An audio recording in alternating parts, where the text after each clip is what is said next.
वैसे बरेली हिंसा के बाद एक बार फिर मौलाना तौकीर रजा का नाम चर्चा में है। सुन्नी मुसलमानों के बड़े नेता मौलाना तौकीर रजा ने ही जुमे की नमाज के बाद बड़े प्रदर्शन का ऐलान किया था और इसी प्रदर्शन में भारी भीड़ जुटी थी जिसने हिंसक रूप ले लिया।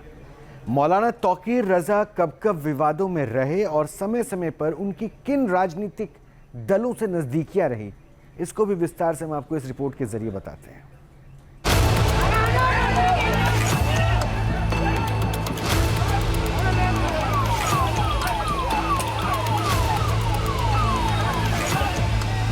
बरेली में हिंसा भड़काने की साजिश तो नाकाम हो गई, लेकिन एक नाम चर्चा में आ गया है, वो है मौलाना तौकीर रजा।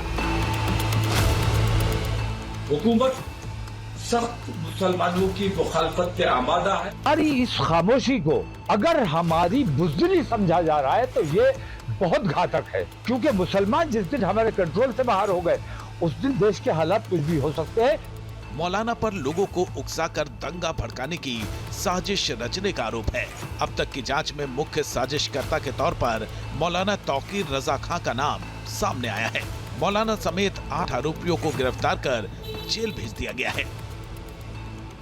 अभी तक कुल जो है 39 व्यक्ति हैं जो चिन्हित किए गए हैं और इसमें जो मुख्य साजिशकर्ता के तौर पर मौलाना तौकीर रजा का नाम सामने आया है। उनको भी गिरफ्तार करके न्यायिक अभिरक्षा में भेज दिया गया है। पुलिस के मुताबिक हिंसा भड़काने के लिए सुनियोजित साजिश रची गई। लोगों को व्हाट्सएप के जरिए भड़काया गया। लगातार व्हाट्सएप ग्रुप से कुछ पहले चीजें जारी की गई हैं, फिर उनका खंडन किया गया है। लोगों को अलग अलग चीजें भेजी गई हैं, मैसेज करके लोगों को भड़काया गया है और लोग वहाँ पे जो मौके पे पहुंचे हैं उनके पास वेपन, पहले से ही भारी मात्रा में चीजें बरामद हुई, पथराव किया गया। इन सारे तथ्यों को देखते हुए पूरी तरह से लग रहा है कि ये पूर्व नियोजित है और पहले से तैयारी करके चीजें की गई थी। दरअसल मौलाना तौकीर ने जुमे की नमाज के बाद आई लव मोहम्मद विवाद को लेकर बड़े प्रदर्शन का ऐलान किया था। तौकीर रजा बरेली के बड़े सुन्नी नेता हैं, इसलिए उनके ऐलान पर सड़कों पर सैलाब उमड़ आया था। उसके बाद बवाल ऐसा बढ़ा कि कई घंटे तक बरेली में अराजकता का माहौल रहा। मौलाना तौकीर रजा इत्तेहाद-ए-मिल्लत काउंसिल के प्रमुख हैं। तौकीर रजा आला हजरत खानदान से आते हैं। उनके ही खानदान ने इस्लाम धर्म के सुन्नी बरेलवी मसलक की शुरुआत की थी। जाहिर है कि मौलाना तौकीर रजा और उनके परिवार का बरेली में काफी रसूख है। हालांकि वो धार्मिक कारणों की बजाय विवादों के कारण ज्यादा चर्चा में रहे हैं। वो पहले भी कई मामलों में विवादित बयान दे चुके हैं। उन्होंने नागरिकता कानून के खिलाफ बयान दिया था।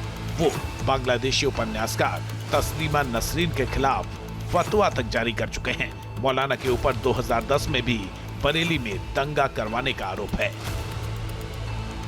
मौलाना तौकीर रजा राजनीति के क्षेत्र में भी हाथ आजमा चुके हैं। कभी समाजवादी पार्टी तो कभी कांग्रेस में रहने के बाद अब अपना सियासी दल बना चुके हैं। मौलाना तौकीर रजा साल 2001 में राजनीति में उतरे थे।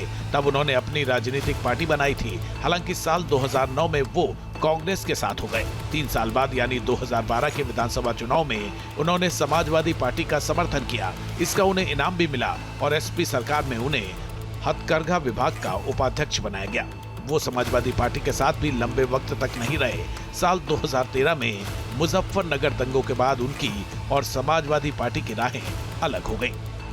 2016 में मौलाना तौकीर रजा ने मुसलमानों के बीच एकता बनाने के प्रयास में देवबंद का दौरा किया था। उनकी देवबंदी विद्वानों से मुलाकात भी हुई थी। हालांकि इसके लिए वो अपने ही संप्रदाय के मौलवियों के निशाने पर आ गए थे। मौलवियों की आलोचना के बाद मौलाना तौकीर रजा ने माफी भी मांगी थी। मौलाना तौकीर रजा पर हिंदुओं के खिलाफ नफरत भड़काने का भी आरोप लग चुका है। अब वो आई लव मोहम्मद से जुड़े विवाद के कारण चर्चा में हैं। बरेली में हिंसा भड़काने की साजिश के आरोप में सलाखों के पीछे भेज दिए गए हैं। T news nation. जहां भक्ति है हर शब्द में, कथाओं में छिपे हैं दिव्य रहस्य और ज्योतिष देता है जीवन को दिशा। धर्म से जुड़ी हर बातों को जानने के लिए हमारे चैनल स्तुति को सब्सक्राइब करें। चैनल पर जाने के लिए इस लिंक पर क्लिक करें।